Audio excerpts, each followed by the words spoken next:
Ассалаумағалейкум қыздар мен жігіттер, қалайсыздар, амансыздар ма, мал жандарыңыз аман ба? Бүгін біз Нұртас ағаның қорасындамыз. Құдай қаласа Байсары қойларын, қошқарларын, Арашаң қойларын, қошқарларын бәрін көреміз. Бағалары қанша, қалай қарайды, қалай осы шаруашылыққа Нұртас ағаның келді, сол жөнінде сұхбаттар құрамыз. Сіз болайық, біз болайық, пайдалы іспен айналысып байғуатты болайық. Жігіттер, өте қызықты сұхбат болайын деп жатыр. Көкейдегі сұрақтардың барлығын қоямыз. Нәтижесін өздерің көресіздер. Жақсысын алыңыздар, жаман сырып қоясыздар. Байғуатты болайық.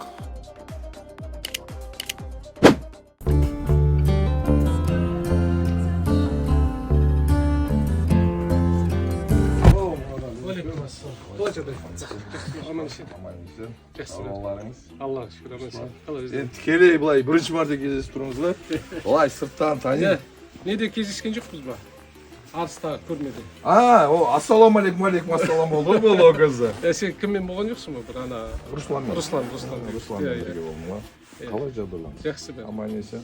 Аллах шүкір, аман. Сонымен бір жағынан маған қызық етті бұл сала.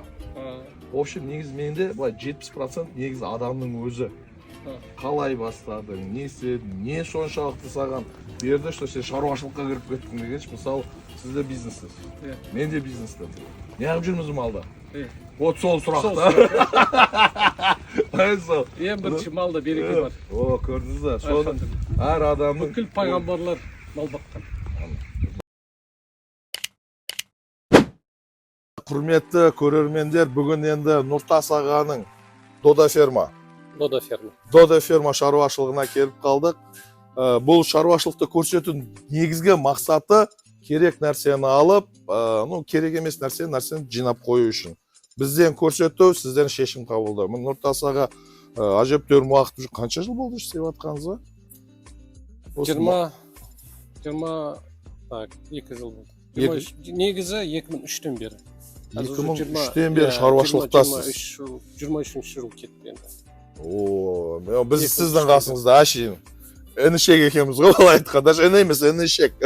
23, осы шаруашылықты енді Нұртас аға бәрін қызық нәрсесі, сіз осы шаруашылыққа қалай келдіңіз? Енді ең бастысы кішкентай кезімізде ата-апамның үйінде мал болған. Сол кісілер жер таңда тұрып, мен өзім пәтерде тұратынбыз, әке-шешеммен. Каникул демалыс күндері барып, малға қарап беретін. Ауылда? Ауылда, иә. Малды барып, өзім қызыққам. Екі жағынан да, нағашы жұрт жағынан да, жалпы өзіміздің ата үйінде мал болатын. Кішігірім болса да, сосын жаз бойы огородқа шығатынымыз. Шөп жинайтынымыз, есек мініп, қызыққанбыз соған, иә. Ағалармен сол. Сонда жас кездегі мынау малға деген қарап жүріп, былай айтқанда жас кезде негіз қиналатынбыз бәріміз. Сіз сол қиналып жүріп қызықып кеттіңіз бе, или қиналмай қызықып кеттіңіз бе? Қиналмай қызыққаным негізі мен өзім Кентауда тұрған да, Кентауда туылған. Қаланың орталығында. Қалан баласы? Қалан баласы. Қаланың шетінде микрорайондарда жаңағы не жертанда атамыз тұрады. Сол кісілерде жаңағы қошқар қой бағатын. Сол келіп, олардың жаңағы қойлары туған кезде қызыққан. Қозыларға қызыққан, ешкі лаққа қызыққан да, сондай болған. Сонда сіз, қазір мен дұрыс түсініп отырмын ғой, сіз қалада тұрап жүріп, атам мен әжемнің, апам мен атамның қойына қарап жүріп, мал деген қыз басталды ғой. Тек демалыс күндер баратын. Мысалы үшін, суббота, воскресенье немесе каникул күндер. Ол жас кезде? Мектепте оқып жүргенде. Кейін студент кезінде енді ол уже үзіліс болып қалды. Определенный мерзім. Біз өзіміз пәтерден, мен 9-шы мен 10-шы сыныпта оқып жүргенімде пәтерден жер тамға көштік. Сол кезде әкем бір 5 қой алған. Өзім сол кезде сол 5 қойға қараған. 5 қой. 5 қойдан бастағанбыз. Сөзін шыны керек. 5 қой? Бұл қай жылдары? Ол 90 Так, 90-шы жылдар. 90 мен 91, 92. 5 қой. 5 қой. 5 қой кейін уже көбейе бастады. Е- Түркістан базарына, Кентаудың базарына жаңа уже қошқарларды шығарып. Оқи сіз неше жастасыз сонда? Ол кезде мен 9 оқимын ғой. Сіз мектепте оқисыз? Мектепте оқимын. 9 оқимын. Енді қараңыз бұл жерде. Әкем сол кезде Кентау несі болған. Зам әкем болған. Кентау қаласын. Қаланы. Былай айтқанда әкім баласы қой бағып жатыр. Сондай болған. Әкімнің баласы қой бағып жатыр. Сол кездегі. Дұрыс. Енді қызыққаннан кейін ол же таңдамайсың ғой, не болса да дұрыс айтасыз. Енді қараңыздар, Нұртас аға, бәрінің қызығатыны негізі, енді сіз де бизнестесіз, мен де бір жағынан бизнесте, мен негізі особо блогер емеспін, журналист емеспін. Маған қызығы осы бизнес саласында жүріп, адамдар бағыттар таңдағанда, біреулер мысалы алып сатуда жүріп, стройкамен айналысып кетеді, біреулер стройкада жүріп, машина сатумен айналысып кетеді. Өзі былай айтқанда, кішкентай кезіне бір көкейінде жүрген қызыққан нәрсесін қол жеткен уақытта әйтеуір бастап кетеді ғой. Сіз де қазір айтып жатсыз ғой, кішкентай кезімде, мектеп кезімде қызығып жүріп, итого 2002-2003-те бастадым деп жатсыз. 2003-те бастадым деп жатсыз. Енді қызығы сіз өзіңіз не саладасыз? Былай айтқанда, былай шаруашылықтан бөлек. Сол кезде 2002-2003 жыл мен Кентау мен Түркістан райгазды басқарғам да. Райгаз? Райгаз. Сонда жаңағы не, жжный газ, жаңағы не сататынымыз. Заправка жасап баллондарға. Ол кезде ол акционерный общество бар, Шымкент газ. Акционерный общество, сонымен екі районның, Кентау қала мен Түркістан, ол кезде қалайды облысымыз. Сол райгаз бастық болған. Сол кезде жаңағы жалпы негізі айлыққа алып қой беретін. Бір қой, екі қой, сол кезде кішігірім мал жинағаным бар да. Түркістанда райгазда кезінде бір подсобный хозяйство болатын. Сол жерде қарау өзіміздің қолымызда жұмыс істеп, сол кісіге өтінім жасап, бір 20 шақты қой апарғам. Сол әкемнен қалған бір 5-6 қой, жалпы өзім қосқаным бар, несі бар, сатып алғаным бар. Сол кезде уже сатылатын бар, басқасы бар, 20 шақты қой болатын. Ол кісіге берген. Ол кісі 1 жыл қарап берген. 2002-ден 2003-ке дейін қарап берді. 2003-те мен уже Кентаудан Ашсай төңірегінде жер көріп, сол кезде құдалармен, 1000 жылдық құдамыз болған. Қанекең деген кісі, ол кісі әлі бар. Сол кісімен келісіп, жер алып, сол жерге қора соғып, жаңа малдың басын көбейткенбіз. Ол қай неге районға қарайды сонда? Байдыбек ауданы. Байдыбек ауданына. Жоқты уже қора соға бастады. Иә, сол 2004-те бірінші үймен қора түсті. 2004-ші. Ол Кентаудан 70 километр жерде. Ал Шымкенттен 160 километр. Байдыбек, жақсы. Сонда сіз айлыққа мал алдыңыз?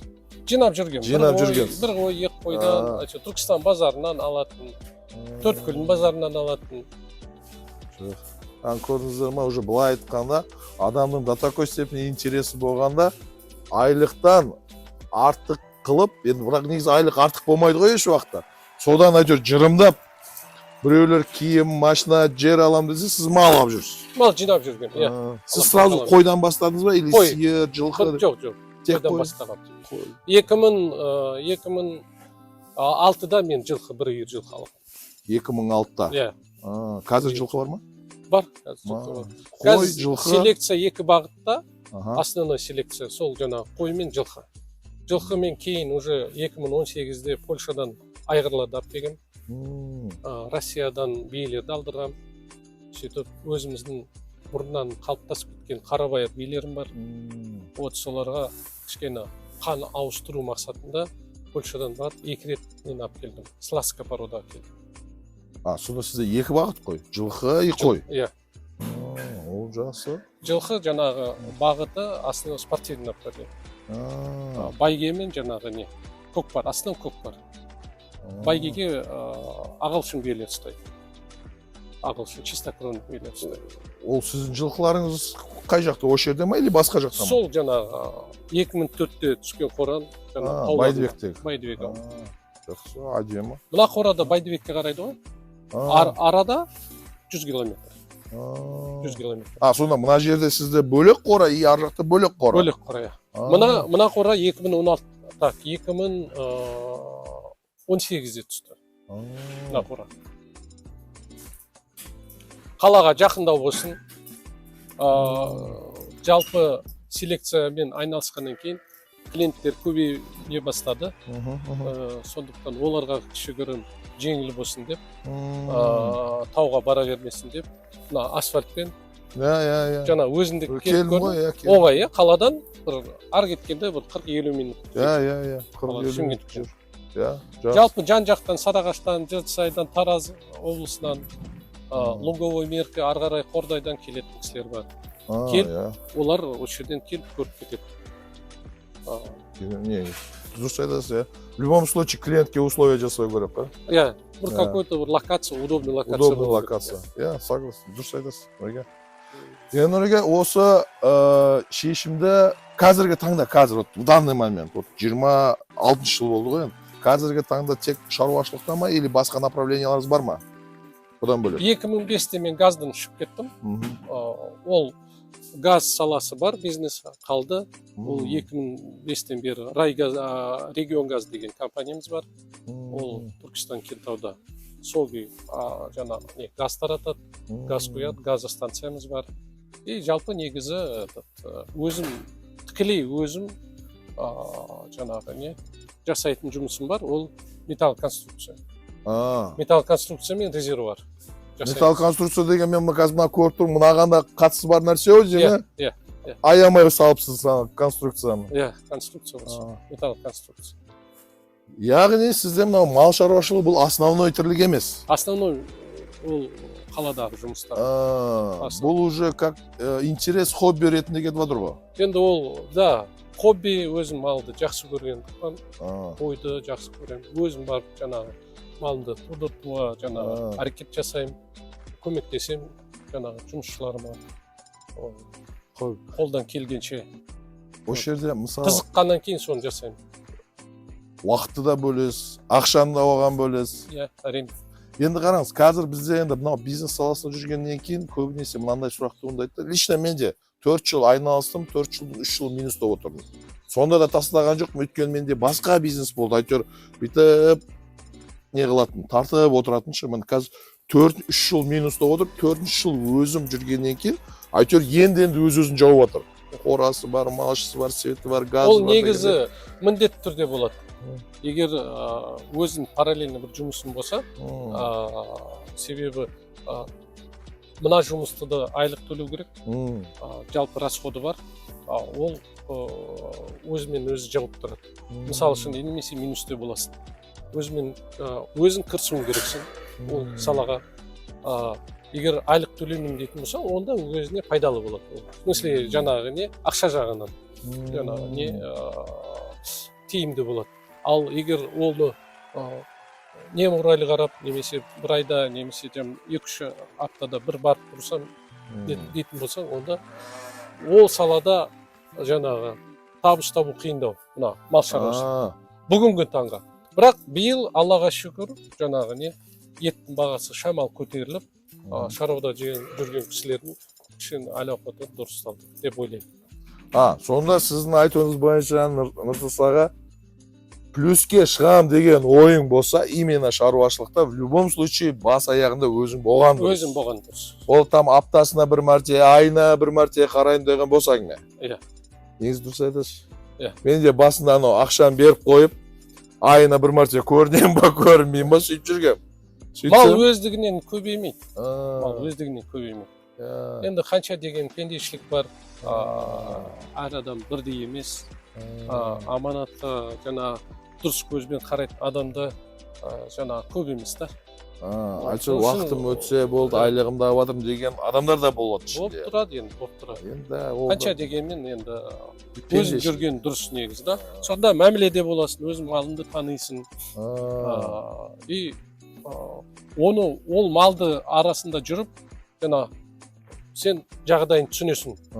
Күніге малдың арасында жүрген адам сен сол жағдайын түсінесің и максимально сол кісінің жағдайын жасауға әрекет жасасын. Осы жерде мен сізбен толығымен келісемін. Мен анау қойларды уколдаған кезде адамдар 10 адам келіп тартамыз, өйтеміз, іздейміз, қолаймыз ғой. 2 марта істедім, шаршадым, сосын айттым, раскол істеу керек деп. Раскол істедім. Сөйтіп жаңағы шомылдырамыз ғой жазда.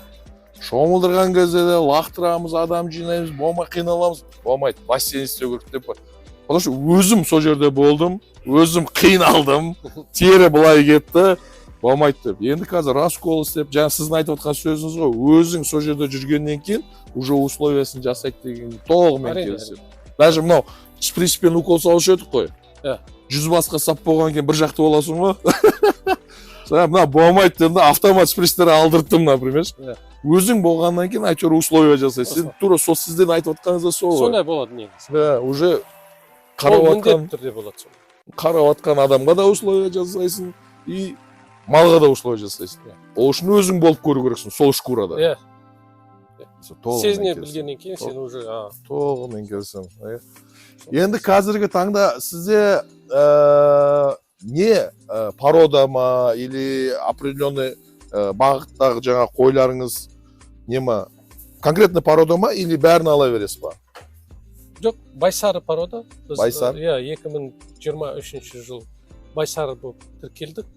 Қазақстанда ол жаңадан шыққан порода. Ол породаны мойындаған ОДКБ, Евросоюзбен жаңағы Америка мойындады. Сонымен уже бізде әлем жүзінде официально тіркелді ол порода. Вот, осы байсары бойынша Нұртас аға енді былай айтқанда, ашық әңгіме, как ана айтайын.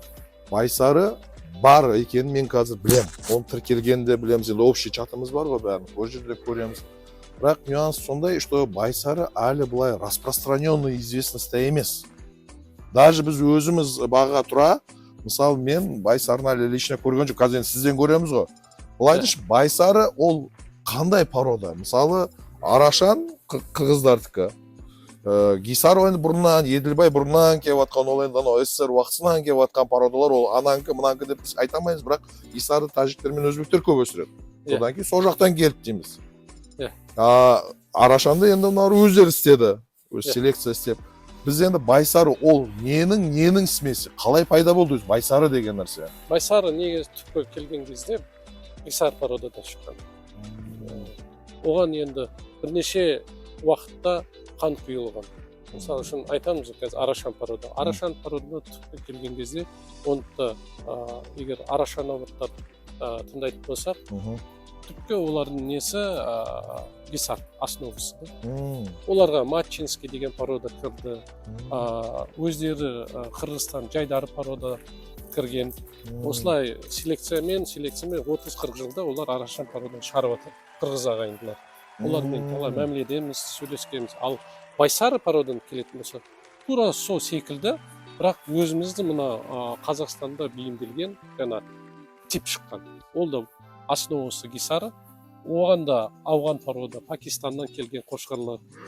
Осылай сәт-сәтімен, уақытымен жаңа бейімделген ол порода. Сөйтіп шыққан байсар. Байсарының енді отличиясы Гисарадан. Ол ұзынырақ болады, бойшам болады. Гисарадан. Мысалы, Гисары ол бойы пәстеу, тәпенектеу болады да, сәл жуандау болады. Байсары порода ұзындау болады. Мойны ұзын, басы, құлағы Арашанға келетіндей, жаңағы гарбанус болады и құлақ ұзындығы болады. Жалпы байсары Арашанмен отличиясы параметрлері келеді бір-бірімен. Өсу жағынан қозы кезінен бастап параметрлер келеді. Мысалы үшін байсарыда 600 грамм күніне қосады, 500-600 грамм қосады, привес болады да. Туылған кезде 8, 9, 10 кило туылады байсары порода. Жаңағы не? Отличиясы көбінесе жүн болады. Мысалы үшін бізді қылшықтау болып келеді байсары. Арашан ұяңдау келеді. Yani. Анау бір неде видеода көрген, фермер Руда көрген ғой, сол қырғыздарды көрсетіп отқан кезде олар айтқан еді, арашан что за порода деген кезде сол айтқан еді, это қисардан келген. Вообще, значит, сіздің айтып отқаныңыз тура, основа қисар. Енді қисарға анау қошқарды қойдық, үйттік, и в итоге біз арашаны шығардық өзіміздің параметрлермен. Биіктігі. Қисар енді ол сөз бізде Қазақстанда бейімделген сөз ғой. Жалпы негізі Гиссар дейді. Гиссар, да. Гиссар ауданы бар, Тәжікстан. Сол союз кезінен сол жерде сол порода шығарылған порода да. Мықтыбаевтың әңгімесін мен бір естігем. Сол кезде ол айтқан, біз арашаның қошқарларын аватыр, но при этом біз өзіміздің аналыққа қойып, смесь қылып, қарап, селекция қылып, итого біз байсарын шығарып атырық деп. Мы не скрываем, что әкесі арашан деген. Сондай болып тұр ғой. Енді, мысал үшін менде келетін болсақ, менде арашан қошқар дәл қазір жоқ. Қырғызстаннан келген қошқарлар, олар жаңағы не ауғанмен жаңағы өздерін жаңа арашаннан шыққан. То есть қандас болып тұр да. Ауған мысалы үшін әкесі болады, шешесі арашан болады, содан шыққан уже таза арашан емес та. Гибрид уже. Гибрид. Сол қошқарлар менде бүгінгі таңда жұмыс істеп жатыр. Ол, то есть 100% арашан деп мен айтамын. Енді қазір в данный момент сіз клиенттер келген кезде, басқа адамдар келген кезде сіз кім деп сатасыз оларды? Байсар деп сатады. Байсар. И бізде тіркелгенде байсар болып тіркелген. Элитный қой байсары деген пародасы. Қой официально тіркелген. Қазақстан кітабында тіркелген. Әрбір қойдың паспорты бар. Номері бар. Дұрыс айтасыз. Негізі мен де көрермендерге де өзім нелеріме де айтатынмын. Любой малды жаңа 14 күн ішінде тіркеу керек қой туылған төлін. Ләж болса тіркендір. Статистикада болса, по крайней мере, акимат қарағанда или ертең күні мемлекет тарапынан жаңағы дезинфекция, дәрі, укол салдырсаң да, базада тұрсаң, істеп береді. По возможности, ертерек айтсаң, олар планға қойып тегін істеп береді. Бүгін тіркеп, ертең істеп бер деген не получается, потому что мен ол жақта да акиматтармен, адамдармен де сөйлесем де, неге көбінесе жалып жасайды. Сөйтсем олар айтады, тіркелмеген ғой мақсат. Алдын ала тіркесе, біз уже алдын ала білсек, мені 100 қойы бар, 100 қойының аз дегенде 80-і туат, осынша төл, значит, біз уже 100-180-ге уже расчет жасаймыз, бір жыл бұрын бюджеттен ақша сұраймыз деп. Тіркемейді деп сөйтіп айтады да. Ветслужба ол жағынан қазір жаңағы база единый болғаннан кейін жақсы жұмыс істейді ол жағынан. Уақытылы істеу керек та, уақытылы істеу керек. Сырғасын уақытын береді. Жалпы негізі ол жағынан не жоқ. Енді қазіргі таңда, Нұреке, мынау шаруашылық өз-өзін жауып жатыр ма? Сіздің экономикаңыз бойынша? Қазір 4-5 жыл болды, жаңағы. Енді тиыннан дейін есептемейміз. Аллах берген ризығы ғой. Енді жоспармен былай қарасаң, жауып, еще пайдасы бар. Пайдасы бар. Енді 20 жылдың несі ғой?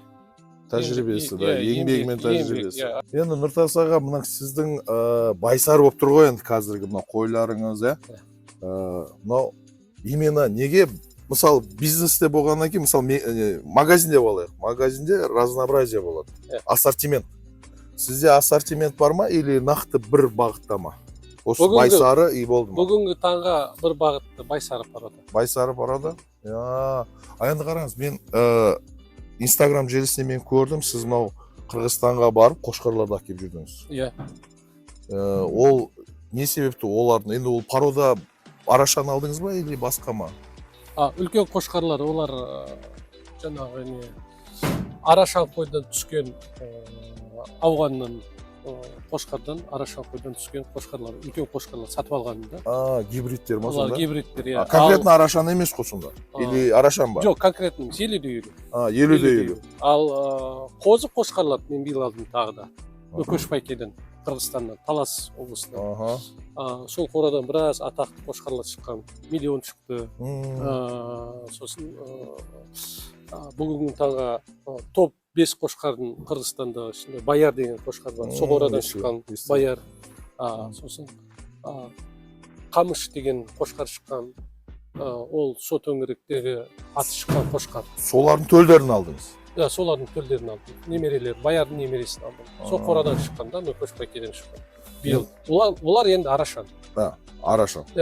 Қара түсті арашан и қызыл түсті арашан. Сол үш қошқарда екен. Енді секрет емес шығар енді ол енді. Мысалы, средний бағасы сіздің алып қошқарлардың қанша тұрады? Енді қошқарлар $4000 түсті. $4000 бір қошқар? Бір қошқар. Қозы қошқар? Қозы қошқар. Қанша айлық? Ол кезде бір қошқар 1,5-2 айлық болған. Қалғандар 3 айлық болған. Енді келісіп, анасынан ажыратпадық, 1 айдан кейін алып кеттік. 1 айдан кейін. Сонда сіз қазір 3 айлық қозы қошқарды $4000 аласыз. Иә. Енді осы жерде сұрақ туындайды. Обязательно любой көрерменге қызық. Не себептен сіз, біз, олар бәрі осы шаруашылықта жүргендер неге біз қымбатқа алып жатырмыз? Переоцененный емес па? Ол енді айтып жатырмын, бүгінгі таңға жаңа қырғыз ағайындар селекция жасап, бой қошқарды шығарып жатыр, арашан деп. Біз жаңа сол қаннан алып, өзіміз байсар деп шығарып жатырмыз. Өзіміз жергілікті қойға салып та. Қан ауыстыру мақсатында ең бірінші. Себебі мұн жақта біздің төңіректе енді қан қалыптасып кеткен. Уже бір-біріне кетіп қалады десеңші. Сол үшін біз жаңа селекция жүру үшін, ары қарай даму үшін бөтен қан керек. Енді мына жерде мынандай туындайды да, енді мына шаруашылықта жүргендерге олар түсінеді. Сіз де мен де түсінемін, что любой качественный нәрсе өзінің бағасын ұстайды. Чем качественнее, тем дороже. Хочешь красивое, плати больше дегенде. Мынау қарапайым адамдар, мысалы, еттің бағасымен санайды да барлық уақытта. Ой, ары кетсе бір 200 мың теңгенің еті ғой, неге сонша переоцененный, мысалы, естіп жатырық та, $50 000, $40 000, $60 000 сатты деп. Иной раз фейк деп айтады. Не может быть, қозы $60 000, мысалы, өткенде тағы бір инстаграмнан шықты, кімдікі, қуаныштікі, $60 000 өзбек ағайындар алып кетті деген. Мысалы, екі талайда ол біреу сенеді, біреу сенбейді. Мен мысалы өзім сол серада бола тұра, ақшаң болса неге алмасқа деп ойлаймын да, екінші жағынан неғып переоценивайын деп те ойлаймын. Значит, бұл сіздің өзіңіз ең қымбат қошқар қаншаға алдыңыз? $20 000 алды. Бүгінгі таңға $20 000 ең қымбат қошқар алды. Зидан деген қошқар. Былтыр Қырғызстаннан.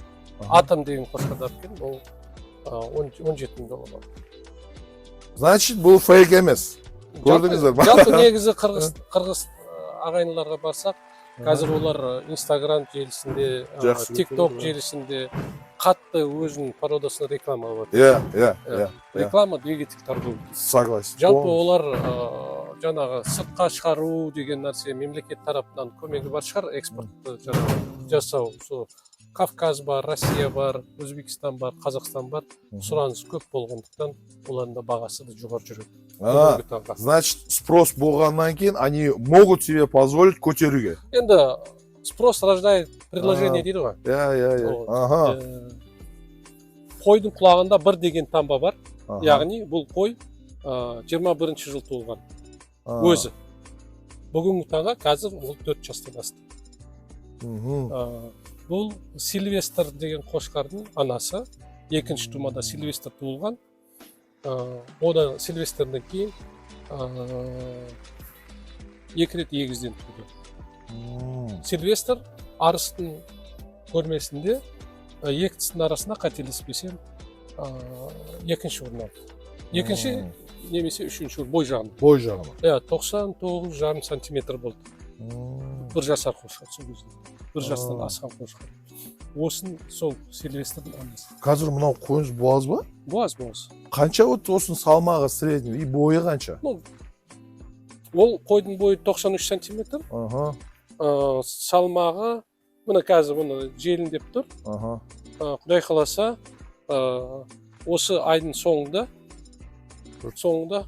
туады деп ойлап жатырмыз, Құдай қаласа. Мынау бір 90-нан жоғары деймін? 93 сантиметр бойы, салмағы 100-ден асады ғой енді салмақ. 110, 120, 115 кило болуы мүмкін. Қой? Қой. Қой 110-120 болуы мүмкін, а бойы 90 плюс 93. Жоқ, мына қойны явно мен өзіміз өлшегенбіз 93 сантиметр. 93 сантиметр бойы. Былай қарағанда қараңызшы, мен бір қарап отырмын, бәрі сол 90-ның ар жақ бер жағы болып тұр ғой. Иә. И салмағы 100 плюс.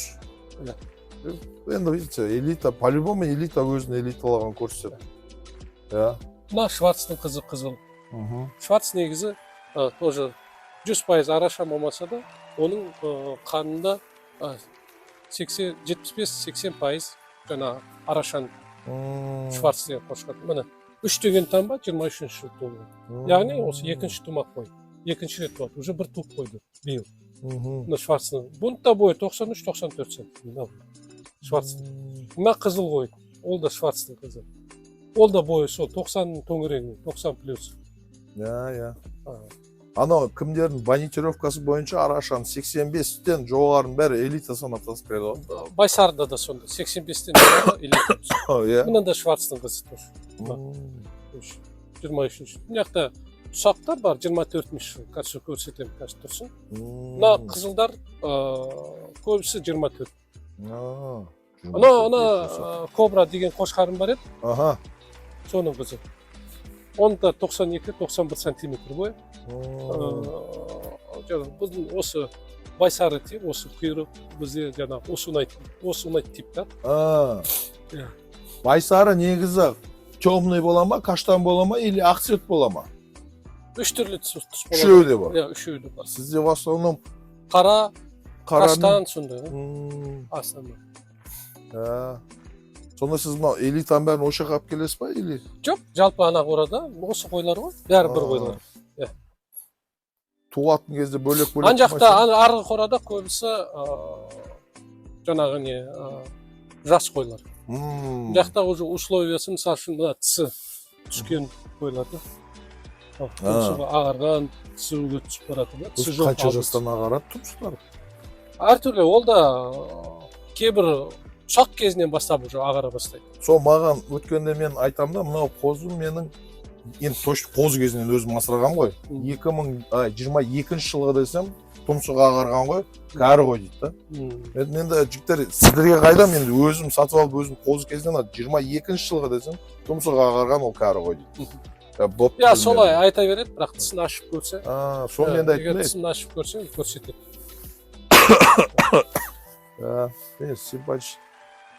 Симпатичный. Ано. Бұл, мысалы үшін, жақта 85 те қойлар бар.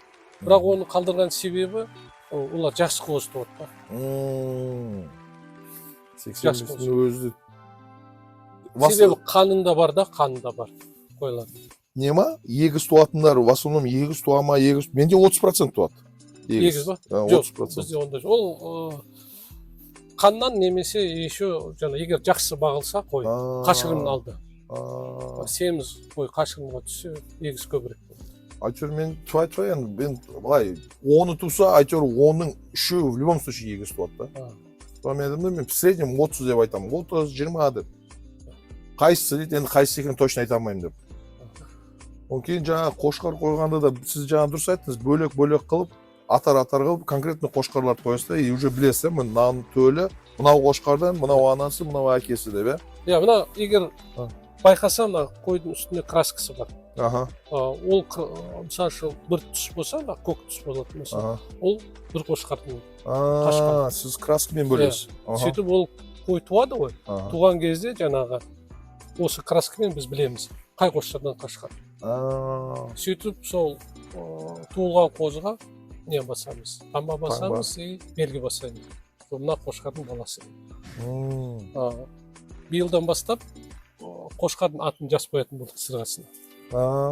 Сырғасын қозыны ұстаған кезде 4 айында сатылымға шыққан кезде. Сол кезде жаңа сырғасын оқып, уже қошқардың баласы деп айтамыз. Енді жаттай алмаймыз ғой, барлық 500 қозын қайсы әкесі. Бізде ана байқадыңыз, біз ана өзімізді білмеймін, уже былай келіп жатырық, қошқардың жет атасын айта бастадық қой уже. Енді ол маркетингтің бір түрі ма деймін? Иә. 4 деген таңба 4 деген 24-ші жыл туылғандар. Ұсақтар. 0 деген 20-ші жыл туылғандар. Мына бірінші тума. бірінші тума қойлар. Шақтар 24-ші туылғандар. Вот құлақ 24-25 деген осы. 2 жасар қошқар. Арашан қойдан түскен. Мына атым қара қошқар бар ғой? Қызыл қойдан арашан қойдан мына қошқар түсті. Атым жаңа 4 жасар. 4, қазір 5-ке 5-ке кетеді. Иә. Содан түскен и содан түскен, соның баласы 2 жасындағы қазір 2-ке толды. Мына арашан қойдан түскен. Ол Қырғызстаннан келді. Мен атаммен бірге сатып алдым. Мынаны $2,500 қозы кезінде алдым. Баласын, кесін $17,000 алдым. 19,5-ға екеуін сатып алдым. Мына ураган атты қошқар. Мына құлағы 24 сантиметр. Бойы? Бойы 1,3. И салмағы көреді. Салмағы ол 170-ке барған, бірақ қазір. Қойдың арасында жүр. Согласен, дұрыс. Ол әдем. Жүріңізші жаңа көрейік. Байсары мен арашаны салыстырып. Екеуі бір-бірінен кем болмайды ау деймін. Қазір көреміз. Қазір көреміз. Жалпы возрасттары келеді да бір-біріне. Араға шығып 1 жаста. Бұлардың возрасттары 1 ай. 1 ай? 1 ай. Салыстырайық. Мына 3 қошқар, арашан типті. Мына таза арашан. Нөкөш Байкеден $4,000 сатып алынған. Міне. Бойлары 88-89 сантиметр. Видеолар бәрі бар. Под уровень. Бір уақытта жаңағы не бәрі өлшенген. Өзіміз байсар тип. Қай айдікі бұл? Қай? Так, жақта наурыз ай мен сәуір ай. Мына мысал үшін 9-шы наурыз ай толған. Мына қошқар, мына Африка деген қошқар. Бұл 15-ші наурыз күні туылған. Нұркөш Байке солай дәптерінде жазған бізге. Мынау сәуірдің 5-іне туылған. Сәуірдің 5-іне туылған. Март-апрельскилар ғой. Енді бұларға біздің байсары? Байсары мынау қазір. Алып келейік осы қасына. Бөлек. Байсары кірді екеу қазір. Мынау марттың соңында туылған қозы. Сенатор деген қошқар. Бұның да құлағы 22, налатқы сияқты. Мына жүннің тазалығы бөлек. Бұл отличиесі да. Мына қошқар. Бойлары бірдей. 88-89. Мынау. Ал мына аватар 94. Ол бойы 94 сантиметр. Біз 15 декабрь ма, 17 декабрь күні өлшегенбіз. Бұлардан салмағы жоғары. Бұл байсар? Бұл байсар. Мына 2 қошқар байсар. Мына аватар деген қошқар, міне гарбанос қара. Құлақ формасы, құлағы 22 сантиметр. Белін ұзындығы қара қандай. Жүннің қылшықтығы қандай. Мынанікі ұяндау, налатқа. Біздікі қылшық. Қылшық жөнді деп айтамыз. Енді мына белдің ұзындығы қара, бойы қандай. Мына біздің байсар. Мына аватар деген қошқар. 15-ші ақпан айында туылған. 1 ай разница. 1 ай. 1 ай разница. Бірақ бұл 1 ай болғанмен, бұлардың возрастында бұл уже 93 сантиметр, 92 сантиметр. Дәл қазір бұның бойы, қазір өлшесек, примерно 95 сантиметр. 1-2 сантиметр беріп атыр десеңші? Айына примерно 1 сантиметр, 2 сантиметр. Енді осы жерде сұрақ туындайды да, Нұртасаға. $4,000-ға алынған арашандар және байсары. Байсары қанша болады қазіргі таңда? Мына аватар деген қошқарға $5,000 беріп қойған, бірақ мен сатпадым. Өзім ақшаға қызығып емес, жалпы мен көрейін деп, өзіміздің байсары типті қалай өседі. 1 жасына дейін көрейік. Сосын жұртқа, ел жұртқа көрсетейік. Онда нәсіп етсе, алдағы уақытта осы байсары осы жерде, осы қорада болатын болса, ертеңгі күні мынау арашан қаншаға шейін өседі, өнеді, байсары қаншаға шейін өседі, былай айтқанда эксперимент ретінде көріп жатсыз ғой? Бірге бір тамақ жейді, бір условие, бір су ішеді демек та, бір адам қарайды бұларға. Жалпы жаңағы көреміз. Енді табиғаты да жаңағы бір, условие бір. Енді көреміз алдағы уақытта қалай бұлар нәтижеде көрсетеді бізге. Құрметті көрермендер, Құдай насіп етсе, эксперимент ретінде бәрін көрейік. Мінекей қазіргі жағдай вот февраль, март, апрельде туылған қошқарлар Байсары, Арашан, ертең бірден асқаннан кейін, нәсіп етсе, екіден асқаннан кейін мүмкін осы жерде бұның төлдерінде алып көретін шығармыз, Иншаллах. Бұлар уже қозы кезінде 5-5 қойға түсіп қойған. 5-5 қойға түсіп қойған. Енді төлдерді көреміз қалай болады олар, иншаллах. Уже осы 26 жыл көктемде төл күтеміз бұлардан. Рахмет. Енді мен өзім пікірім бойынша, мына қара қошқар, мына қара адвокат атты қошқар. Бұлай шығарасыларшы? Бұл адвокат бұлардың ішінен ең лидері болады деп ойлаймын. Келешекте. Себебі? Бұл өте жас қошқар ғой.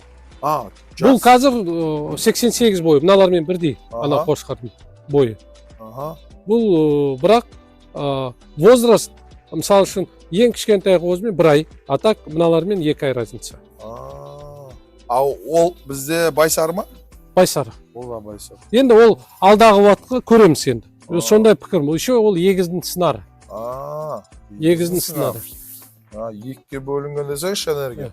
Мынау сары қошқар біздің не? Мына қошқар бер жақта, бұл Ақбұраның баласы. Жалғыз тұяғы қалды Ақбұранікі. Менде 4 түркі чемпион болды ғой. Ауған қошқар 1,9 бойы. Гибрид. Ол мынау гибрид. Ауған өзіміздің жаңа қойдан, мынау жаңа.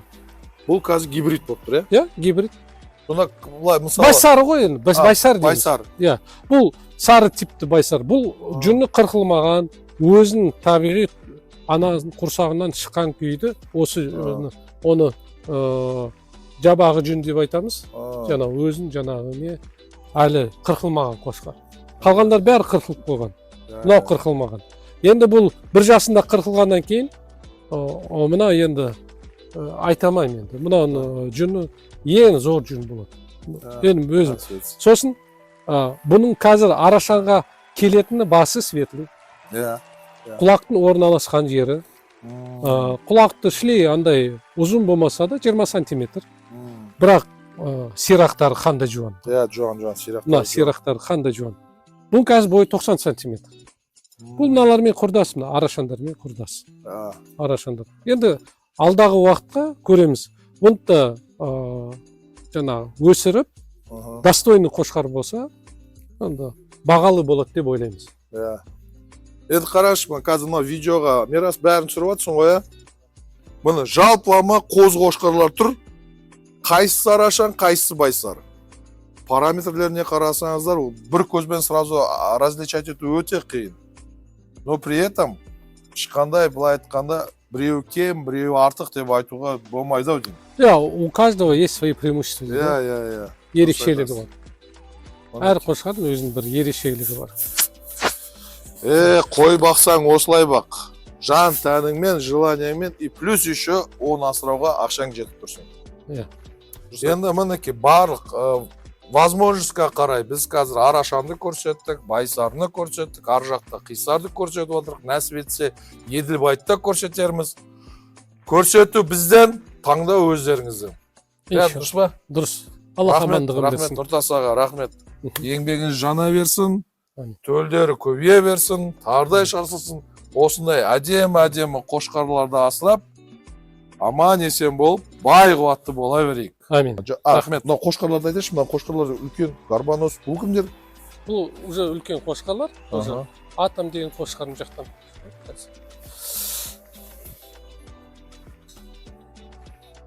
Атым деген қайсыны? Қара ма? Қара. Қанша жаса? Оны былтыр алып келдім, 3,5 жасында. 3,5 жасында алып келдім. Ол уже өзінің тектігін көрсетті бізге. Шаруашылықта. Қозылардың белін ұзартты Аллахтың қалауымен. Өте ұзын қошқар, жуан қошқар. Бұл қошқар 175 килограммен түсті қойға. Қойдан шықты 175 килограммен шықты. Еш тастамады? Тастамады.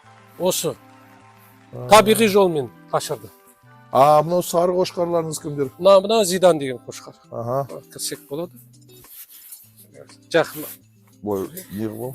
Үлкенде болды. Үлкендеу бұл.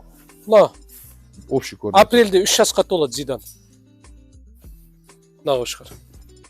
Оны Бұл, 20 мың долларға алып келдім. 20 мың долларға Қос қақтан? қошқар. Қырғызстаннан алып келдім. Мен айтып отырмын, жаңағы бұл 50-50. Әкесі ауған, анасы корабльдің немересі. Корабль деген қошқар, араша қошқар бар болатын. Так, былай жай параметрмен былай Мирас былай аш. Мен қазір қошқар. Бұра мынау қасына келсең кәдімгідей дәу екен ғой. А? Ар жақта кішкентай сияқты. Қошқарлардың қасына тұру керек, сол кезде Қасына олардың параметрлерін сезесің. Общий аш. Параметрін сезесің. Ха. 2,5 жасар, апрель айында, сәуір айында. 2,5.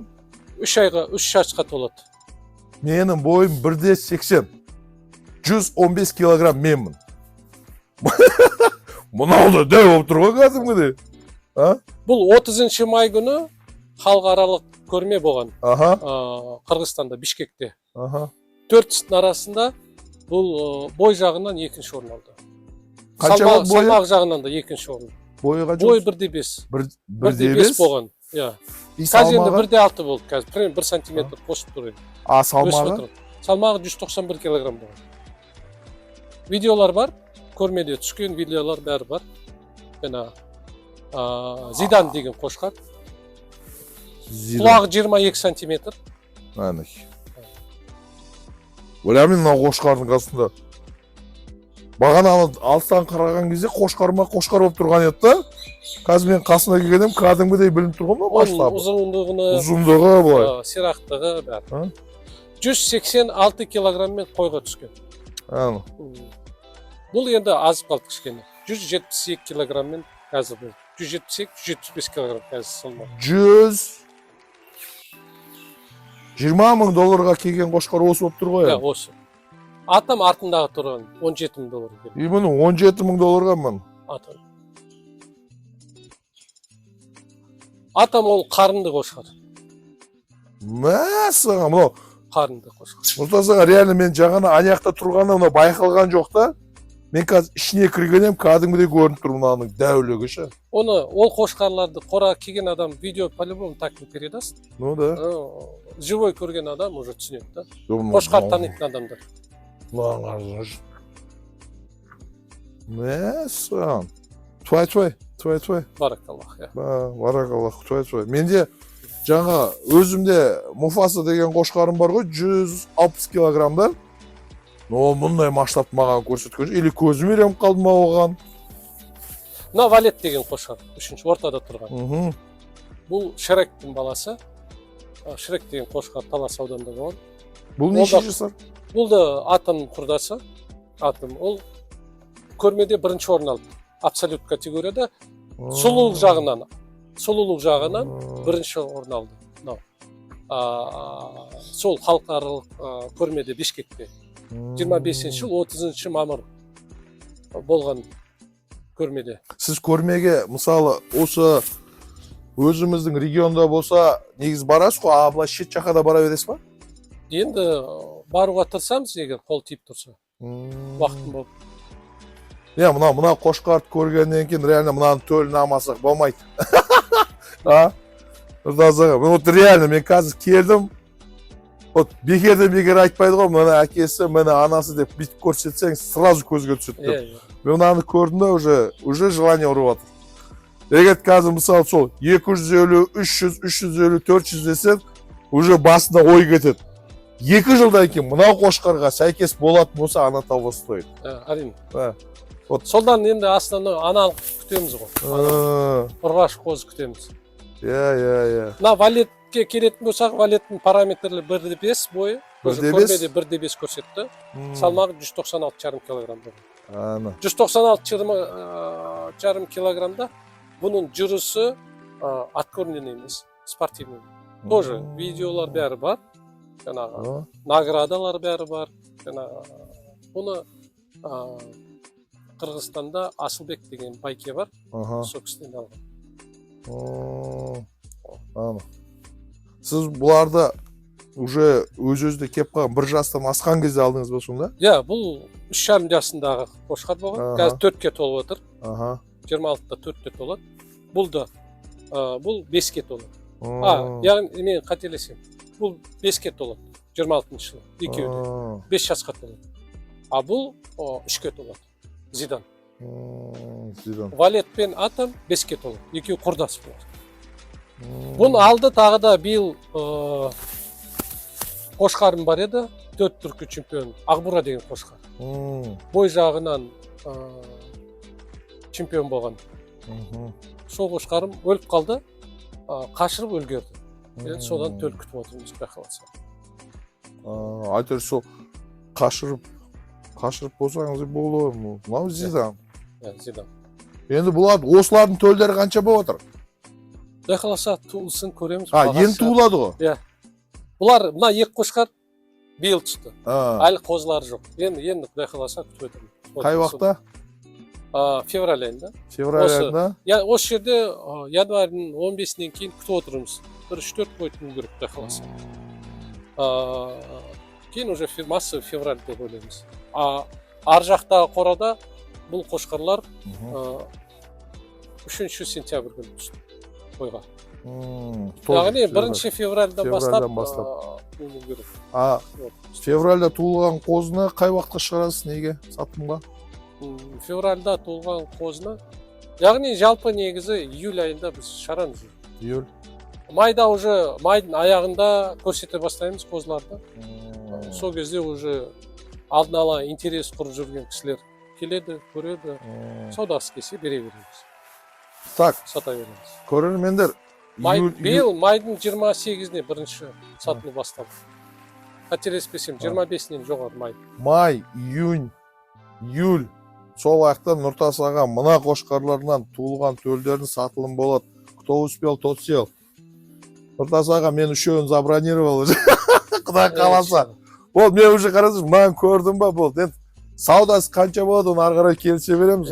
Я бы хотел, мына 3 қошқардың 3 төлі қошқар менің қорамда тұрса, неге? Неге алмасқа?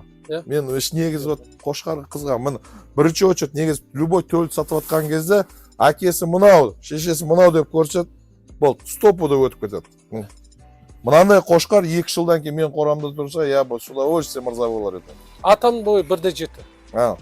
Бәрі 1,7. Салмақтары 180-190. Если еще тағы қарайтын болсаң, көрмеге дайындайтын болсаң, 200-ден асып кетеді. Берекесін берсін, той көз тимесін. Сол көрмеге осы қошқардан биыл төл түсті ғой. Ұрғашысы бар, еркегі бар. Сол жақта 3 еркек қозы, 4 еркек қозыны қалдырып атында. Көрмеге қайсысы жақсы болады? Кейін енді негізі жалпы өзіміздің ойымыз қымбатырақ сату ғой. Дұрыс. 1 жасында, 2 жасында. Саудасы келсе қымбатырақ сату. Ол сөздің ашығы. Енді ол спросқа байланысты, өзінің қорасында жақсы қошқар, жақсы қой көргісі келетін адамдар в любом случае алады. Например, мен ол пайдасы болсын, болмасын, жан рахаты дейді ғой. Сол жан рахаты. Мысалы, мен білмеймін, бұл қошқардан қаншалық пайда түсетін, уже тот факт, то, что сен қораңда, бәленбай миллионға соғылған қорада әдемі қойлар жүрмесе, онда несімен ол сонша соқты.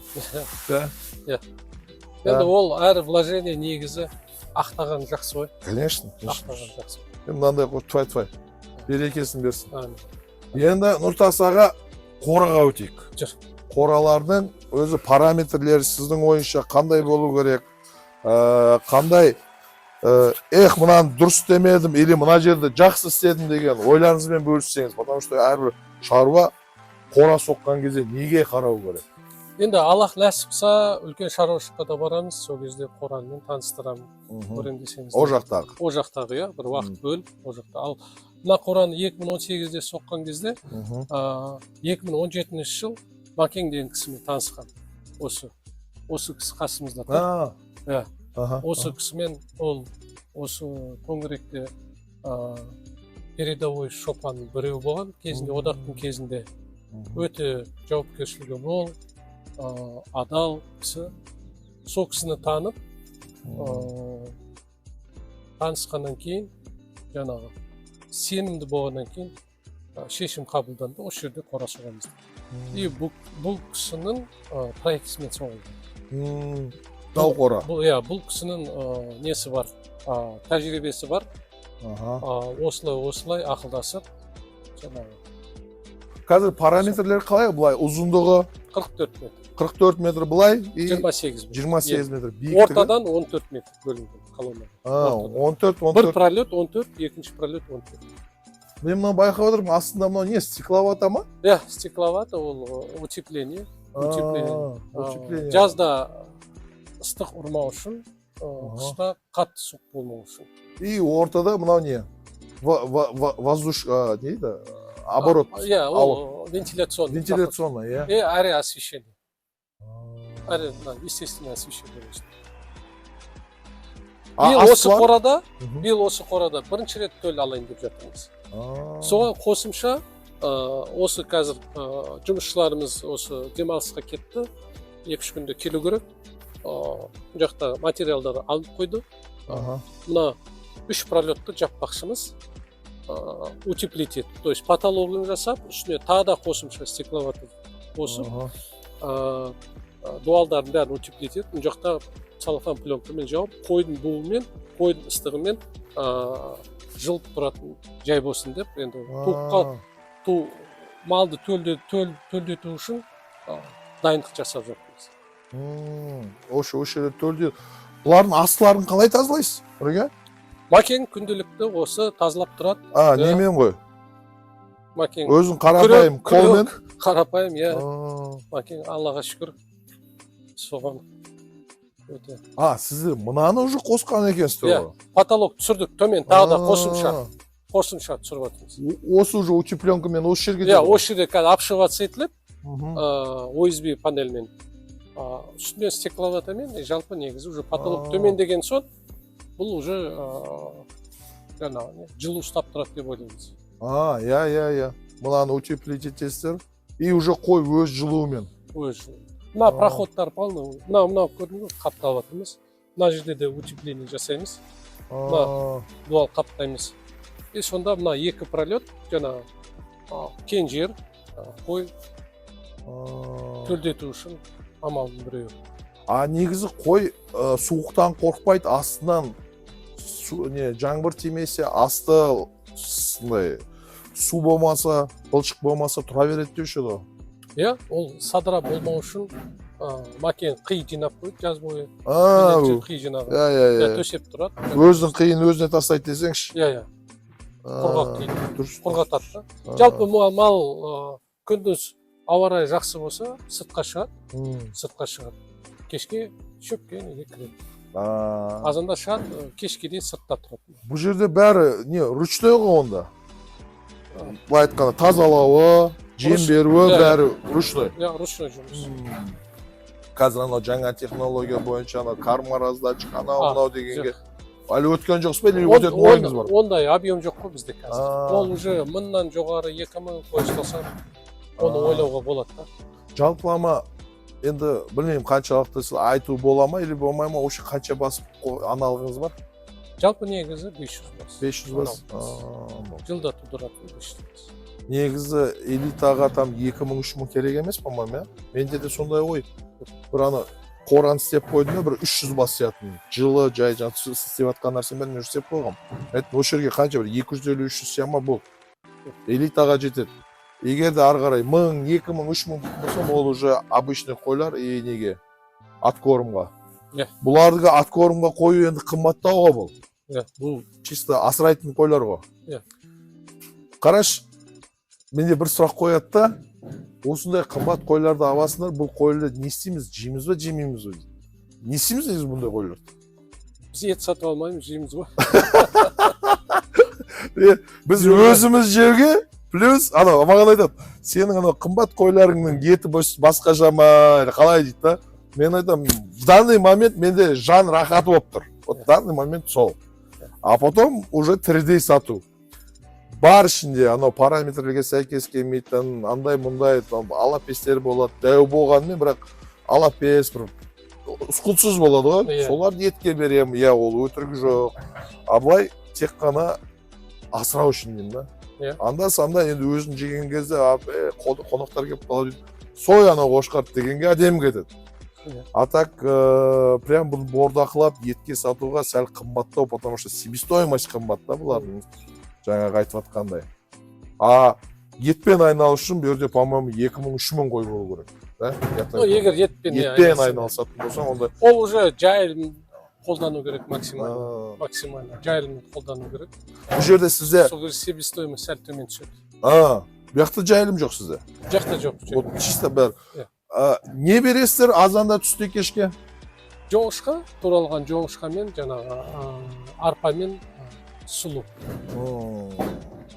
Бидай, кебек? Бидай бермейміз, кебек бермейміз. Сұлы, арпа и жоңышқа. Биыл бірінші рет қауашақты түсірдік, мақтан отходы. Мақтан отходы. Вот соны да беріп отырмыз. Азанда бересіз, түсте бересіз, кешке бересіз ба, или тек азанда кешке ма? 2 марта. Маке қалай беріп отырсыз? 2 марта. Азанда кешке? Иә. Среднем бір қойға қандай расход келеді? Килограммен или что, қалай есептейсіз? Например, арпа қанша? Килограммен есептемеген, бірақ арпа не керексе, бір қойға примерно 300 грамм жейді ғой. Бір жегенде? Бір жегенде. И майдаланған жаңағы жоңышқасы бар, жаңағы қауашағы бар. Анау бір неде, мысалы, 2 түрлі тәсіл бар да, біреуі салып тастайды, өзіне жаңа керектісін. Жеп қояды, болды, сонымен кешке ешкім ештеңе демейді. Екінші бір жерде мен көргем, постоянно толып тұрады. Қайсысы дұрыс? Ол постоянно толып тұратын, ол уже бордаққа кеткендер. Абылай азында кешке. Бұл қатты семіртуге де болмайды малды, ше, туатын малды. Ол средний бағытта ұстау керек. Орта еттен сәл жоғары ұстасаң жақсы. Туатын мал қатты семіз болмау керек. Иә, енді бұрыннан естіп келе жатырмыз ғой, егер қатты семіз болады, мал болса, ішіндегі май қысып тастайды қозыны. Оны. Сондай бар. Көрдіңіз ба? Средний жағдайда ұстап тұру керек, туатын уақытта қиналмау үшін и қысып тастамау үшін. Қатты семіз тоже болмайды екен. Бізде таза осы байсар деген осы болады. Жүндің қылшықтығы, қазір қыс ауасы, бүгін таңға уже 4-ші январь, қыс ауасында мына жүннің қылшықтығы. Мысалы үшін бұл тұсақ, тумаған тұсақтар. 4. Бойлар 90 сантиметрден жоғары. Осы. Байсар деген осындай болады. Егер байсар деген қандай болады дейтін сұраққа осындай болады байсар. Құлақ, бас формалары көретін болсаңдар, гарбаносы, құлақтың орналасқан жері заманауи сай. Әрбір қойдың қазір құлағы 20+ сантиметр. Бастар үлкен болады. Мына 4 деген цифра, мына тұр қой, тұсақ. Басын егер жақыннан көрсететін болсақ, жаңа гарбаносылағы, жаңа құлақтың ұзындығы бәрі көрсететін өзі. Бұл 4 тұсақта тумаған, енді туады қаласы. Сіз мына артында тұрған қой старый типтің қойлардың біреуі. Мына уже жүні сәл басқаша. Бұлар да уже старый типті 20-шы жыл туылғандар, 20-шы жылдан төмен туылғандар. Бұлар жаңа висар типті көп болады.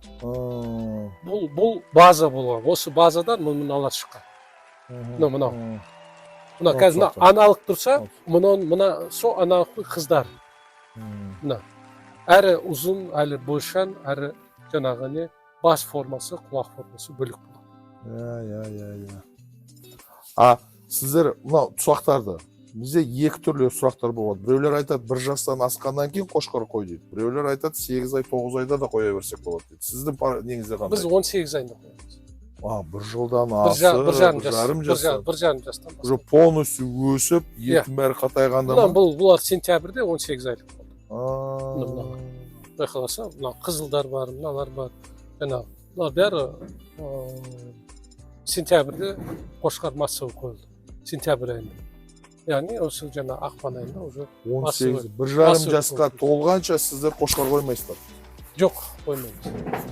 Оның себебі? Не дейді ана, репродуктивная способность дейді ғой, мысалы үшін кәмелет жасы дейміз ғой. Ол болады. 10 айдан кейін уже жаңағы ол да қашып туады да, бірақ әлі толық денесі не сформирован. Ол толық денесі сай келсе, сол кезде қойған абзалға. Нұртас ағаның қорасында жүрміз, бұны қойлардың, тұсақтардың бәрін көріп жатсыздар. И практикасы, Нұртас ағаның практикасында и тәжірибесінде қолданатыны 18 айға толғанша тұсақтарға қошқар қойылмайды. Полностью сформироваться етілгеннен кейін барып қоямын деді. Учетқа алып қоясаңыздар, Нұртас ағаның қорасында осындай екен деп. Яғни 2 жасында туады, бірінші туады, 2 жасында толық. Жалпы өседі. Өзі де қиналмайды, и уже кеп То есть ол егерде ол гормональный фон бұзылса, 10 айында, 9 айында өспей қалуы мүмкін. Өспей қалуы. Онан кейін мынау бізде не болды да, сәл сұрақ қой енді ол да. Бәрі айтады, мынау қозы кезінде 9 килограмм, 10 килограмм болып туылады ғой. Но это же точно не факт же, что ертең күн ол өте үлкен болады деген.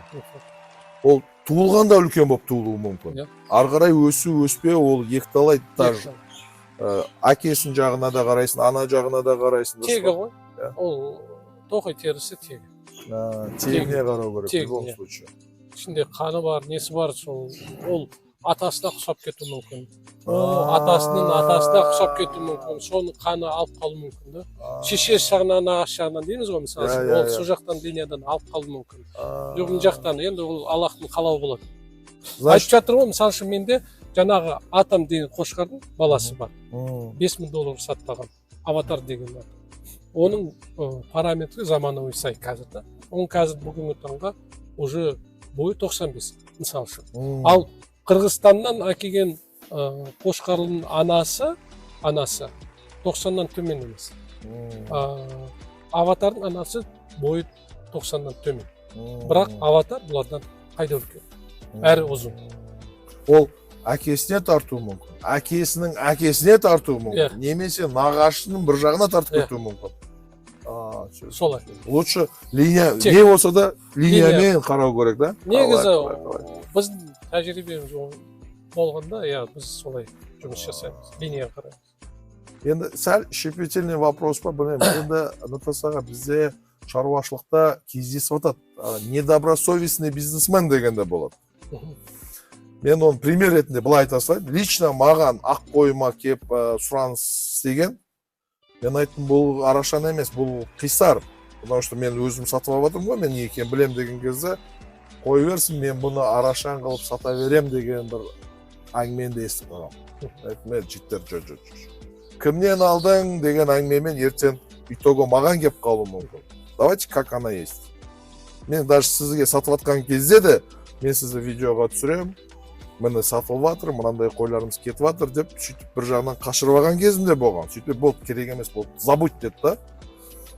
Мен ойлаймын, ол сәл недобросовестный бизнес ау деп. Енді дұрыс, ол біз берекеттейміз ғой. Берекеттейміз. Берекеттілеген кезде Пайғамбар Мұхаммед саллаллаху айтты, сауда саттықта 10 берекеден 9 сауда саттықта дейді. 9 сауда. Біз сауда қыламыз. Саудада біз шыншыл болуымыз керек. Пайғамбар Мұхаммед саллаллаху айтады, мұсылман адам қорқақ болуы мүмкін. Мұсылман адам зұлым жасау мүмкін. Бірақ мұсылман адам өтірік жасамайды, өтірік айтпайды. Өтірікші бізден емес дейді Пайғамбар Мұхаммед саллаллаху. Мұсылман адам саран да болуы мүмкін. Бұл сифаттар болады мұсылман адамда. Пендешілікке жатқызамыз да. Бірақ өтірік бізден емес дейді. Сауда саттықта максимально шыншыл болу керек. Енді пенде болғаннан кейін білместіктен, асығыстан бір артық сөйлеп қоятынымыз да бар, басқасы да бар жаңағыда. Бірақ ойымыз жоқ біреуге жаңағы арам сатып, немесе жаңағы алдап сатып та. Мына қошқардың баласы деп, бірақ ол басқа жерден сатып алынған болса, алып сатып, мысалы үшін мен басқа жерден сатып алып, мына атамның баласы деп, Зиданның баласы деп, қазір сұрап жатсың ғой, мысалы үшін Зиданның баласы деп та. иә Бірінші рет келіп жатсың қорамада. иә Егер мен недобросовестный болсам, мен саған бір көзін қосқарды көрсетсем, мына Зиданның баласы деп айтсам, сатып жіберсем де болады, мысалы үшін. Бірақ альхамдулилля біз мұсылман адамбыз. негізі қалай сатсаң да шынын айтқан дұрыс. Әрине. Мынау мынанікі, мынау мынанікі. Білмесең білмеймін де. Иә. Оны историяны придумывать Иә. еткенше лучше Әрине. білмеймін. Иә. Иә. Мін тұрғаны мынау, алғаным осы. Ашық түрде. Сода береке болады. Егер ол сауда бітсе, альхамдулилля береке. Сауда бітпесе де ол да береке. Бірақ шыншылайды. Шындығын айту керек. Мынау сіз қазір алдыңыз ғой қошқарды. Сол қошқар өзі пайда үшін ба, или же жан қызығушылығы үшін ба? Ең бірінші өзіміз жақсы көреміз ғой ма? Аха. Ең бірінші сол. Екінші енді қымбатқа алғаннан кейін әрине ол пайдасын да көресің ғой. Қазір сіздің айтқан сөзіңізге қарай мен түсінгенім, маған осы тірлік ұнайды, мен оған қызғамын, но при этом в любом случае сауда ол бар. Әрине. Дұрыс. Бір қойдан жылына қанша пайда бар? Бір қойдан оны бұлай анық-қанығын есептеген жоқпыз. Себебі айлығы бар, жемі бар, шөбі бар, вакциналар бар, дәрі-дәрмек бар, өзім аптасына бір емес екі рет барып тұратын бар, оның шығыны бар да. Машинаның амортизациясы бар деген да, өзім уақытын бөліп, менің де уақытым ол былай қарап тұрсаң да, ол да ақша. Ол да ақша, иә. Уақыттың өзі де ақша. Сол үшін жаңағы анық-қанығын есептеген жоқпыз. Бірақ в среднем, егер бір қой в среднем бір төл берсе, сол 100 бастан 50% төлді сатсаң, 50% қалдырсаң, сол қалдырған төлі сен пайдасы болса жаман емес деп ойлаймын. Аналық ретінде. Мысалы уже 150 бас қалады, сол 50 бас сенің еңбек. 50 басын сен сатып, сол ақтайсың, сен жем шөбің. Егер сол практикада қалыптасып жүретін болса жаман емес деп ойлаймын. То есть сен минусты да емессің, әрі сен селекцияны да жүргізесің. Сен түскен қошқарлардан, қоздан нәтижені көріп, сезіне бастайсың, сенде мотивация тола бастайды. Мысалы үшін мына қошқарды қойдым, мен мысалы үшін маған қызық қазір, Валет пен Зиданнан қандай қосысы. Атамнан көрдім, мен өте риза болдым да өзім. Оның алды Шварц, Ягуар деген қошқарлардың бар. Олардан да жаңағы нәтиже. Бұлардың алды жаңағы Бэтмен мен Басар болады, Мустанг болады, Кобра деген қошқарлар болады. Олардың да өзінің жаңағы несін қанын құйылды қойға деген. И солардан нәтиже жылдан жылға көргеннен кейін мотивациян өсе береді екен. Мысалы үшін біз қазір 50-ден астық, бірақ Аллаға шүкір жаңағы қызығушылығымыз наоборот одан да жоғарылап жатыр. Көрдіңіздер ма? Мотивация, тірлік істеу ол жасқа қарамайды. Ұнайтын тірлікпен айналыссан, еще сол ұнайтын тірліктен пайда көріп жатсан, еще сол сенің пайдаң басқа адамдарға мотивация беріп, оларға пайда алып келіп жатса, одан жақсы нәрсе жоқ қоян артасаға. Менің қазіргі жүргенім, енді Нұртас ағада бизнесте жүр, мен де бизнесте жүрмін. Бізде қазір сіздерге информацияны сатып жатқан жоқпыз. Біз тегін беріп жатырмыз. Біз өзіміздің практикамен сіздермен бөлісіп жатырмыз. Неге? Өйткені сіз де, біз бір-бірімізге конкурент емеспіз. Дұрыс қой? Қазақ жері үлкен. Біз айналдырған 20 миллион халықпыз.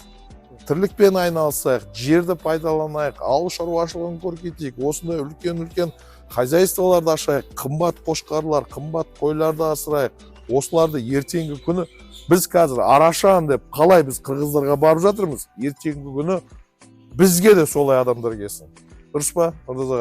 Байсары деген пародан алғым келіп отыр, содан қошқар алғым келіп отыр, соның төлін алғым келіп отыр деп қазақ жеріне қазақтың пародасын алғызғанға не жетсін. Маркетинг жасайық, реклама жасайық, сіз болайық, біз болайық, Нұртас аға болайық, бай қуатты болайық. Бірақ пайдамыз елімізге, жерімізге тисін. Енді Нұртас аға мотивация үшін осы қазіргі екі сұрақ. Біріншісі, жаңадан бастап жатқан шаруашылықтың негізгі қателігі бір, екіншісі осы шаруашылыққа келерден алдын нені ойлау керек?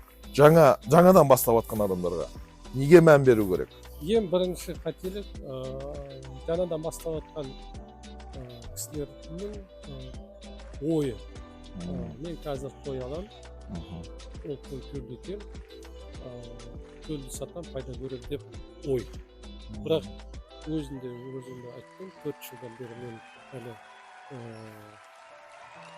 пайда көрген жоқпын. Минуста да болдым, дұрыс па? 3 жыл минуста болдым ғой. Әрбір өзіміздің шаруашылықты бастаған кезде сондай болғанбыз. Ондай ой болмау керек. Ең бірінші адамда, жаңадан бастап жатқан адамда махаббат болу керек, малға деген. Ең бірінші махаббат. Екінші, ол уже жаңағы уже пайда. Егер де мысалы үшін бірдесінен мен пайда ретінде бастаймын, бизнес ретінде сонда ниет болатын болса, көпшілік шаршап қалады. Себебі көп неожиданностьтер болады, жаңағы ойламаған жерлер болады. Ол сөйтіп ойламайды, беті қайтып қалады. Мысалы бастайын деп отқан адамға мен әрдайым айтамын, қойға деген сүйіспеншілік болу керек, жылқыға деген сүйіспеншілік болу керек. Мысалы үшін қазіргі таңда қошқар ұстауды бәрі жем шөп қымбат, оңай емес. Оңай, расход. Көтере алу керек соны. Оны түтеп беру керек. Қазақ атамыз айтады ғой жаңа. Малды бағу үшін малшы тұяқтан мықты болады. Жылқынікі болсын, жаңағы қойдікі болсын, негізі бел бау байлап мықтырақ бастаса артқа қайтпау керек. Оның нәтижесі 5, 6, 7, 8, 10 жылда көреді. Жаңадан бастаған адам. Ал қателігі сол ойы. Ол ойлайды, 1 жылда, 2 жылда мен 2 есе пайда табамын. Ол оңай емес, ол қателік. Бұл ұзақ мерзімді инвестиция десеңізші бұл, шамасы келген адам ғана ары қарай тұрып кетеді. 1-2 жылда, 1-2 айда үйтем, алам, сатам, байып кетем, ол ниет тура болу керек. Дұрыс айтасың.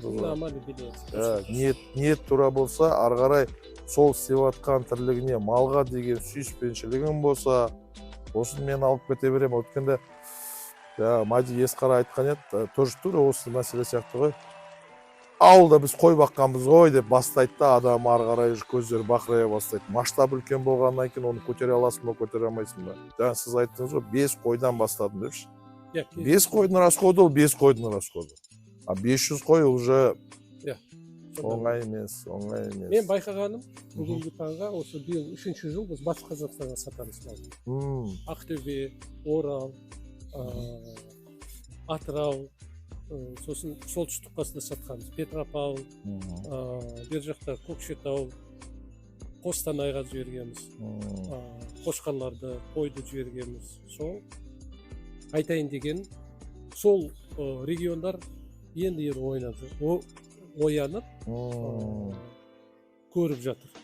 Мысалы енді мына интернет желісі болғаннан кейін көреді ғой. Қызығушылық білдіріп, хабарласады, телефон бар, хабарласады, жібереміз. Саудасы келсе жаңағы алады. Кейбіреулер өздері келіп алып кетеді. Сондағы байқағаным уже биылғы былтырғысы отзывтар жақсы болды. Мысалы үшін біздің қошқарлар алады, Еділбайға қосады. Алдымен сұраныс болады. Еділбайға қоссақ қалай болады? Қойымыз қиналып қалмай ма? Дау қозы бұл жаңағы тұдыртып, жаңағы қойымыздан айырылып қалмаймыз ба деген сұрақтар болады. Жалпы уже былтырдан бері отзывтар өте положительный. Нәтижені көрді, Аралда деген жіктер бар. Аралда бірнеше кісілер бізден алды. Оларда жаңағы жайылымы бөлек, біздің жайылымы қалай. Олардың ұрғаш көлі болды. Уже жаңағы олар уже тұсақ болып жатыр, уже биыл қашып жатыр олардың тұсақтары. Ол кәдімгідей нәтиже көріп жатыр. Енді оянып жатыр. Сол үшін мен ойлаймын, Бұл тенденция әлі өседі деп ойлаймын. Әйтеуір Аллаға шүкір, заманымыз тыныш болсын. Дұғадамыз. Ең бірінші бастады ма Аллахтан тілеу керек. Любой түрлі, мал саласы болсын, басқа бір бизнес, сауда саттық болсын. Аллахтан дұға етсе, шын көңілмен, ықыласпен амал етсе, Аллах береді. Дұрыс айтасыз. Жаңа отзыв демекші Нұртас аға, дұрыс айтасыз. Сіз енді как производитель ретінде мен де сатамын ғой. Алматыдан бір жігіттер звондайды, Мақсат аға қашан төлдейді, қашан аламыз, мен десем, сен қақтан таптыңдар мені десем, сізден кезінде бір ағайынды бір ағам алған еді дейді. Соның қошқарларын көріп, жаңағы біз әуестеніп, қақтан алдым деп, былай айтқанда сарафан арқылы келіп дейді да. Әйтеуір, мен бір жағынан заттың сатқаннан кейін сұрайсың ғой енді, қалай өзі дұрыс па? Енді менде қозы кезінде кетті. Қазір сендерде уже қошқар. Жақсы деп жатыр. Ұнағаннан кейін сізге хабарласып отырып қой дейді. Сол сіз айтпақшы, әрбір істеген тірлігінде ертең күні нәтижесін беріп, сіз жайлы жақсы отзывтар болса, ол да негізі радует душу дейді ғой. Өзінде жаңа қуанып қаласың кәдімгі. Дұрыс айтасыз, Нұртас аға. Рахмет, Нұртас аға. Енді сіздің өзіңіз айтар, қосар нәрселеріңіз болса, айтар ел жұртқа, азды көпті 10 мың, 20 мың, может быть, Құдай берсе 100 мың просмотрда болуы мүмкін, мен білмейміз ғой. Айтар әңгімеңіз болса, соңғы сөздер деме дейді. Аллах берекесін берсін. Әрбір бастаушы болсын, жаңағы бүгінгі таңға уже жасап жүрген кісілер болсын, заманымыз тыныш болсын. Ауызбіршілікте болады, ынтымақта болады. Сауда саттық болса, сауда саттықта егер біз шариатты ұстанып, береке болады. Өтірік сөйлемей, шын көңілмен бар нәрсені айтып, сатқан адам, немесе сатып алып адам соны түсінсе, оның еңбегі бар, сатып алған адамның еңбегі бар, оның шығыны бар, ризашылығымен алатын болса, бұл жерде ол саудада береке болады деп ойлаймыз. Баршаңызға аман тілейміз. Құрметті көрермендер, Нұртас аға көптен көп рахмет. Уақытын бөліп, бізге өз шаруашылығымен таныстырып, білмегенімізді білдіртіп, көрмегенімізді көрсетіп, жаңа ой қалыптастырғанға Нұртас аға көптен көп рахмет. Енді қазақ ағайындар осы шаруада жүрген әрбір азамат кім болса да, қандай тірлікте болса да, берекет болу үшін шын сөйлейік, дұрыс сөйлейік, как она есетейік. Сіз болайық, біз болайық, пайдалы іспен айналысып, бай қуатты болайық. Нұртас аға, көптен көп рахмет. Уақытыңызды бөліп, осы Мақсат інім кеп жатыр деп, уақытыңыз бөлгеніңізге. Рахмет. Рахмет.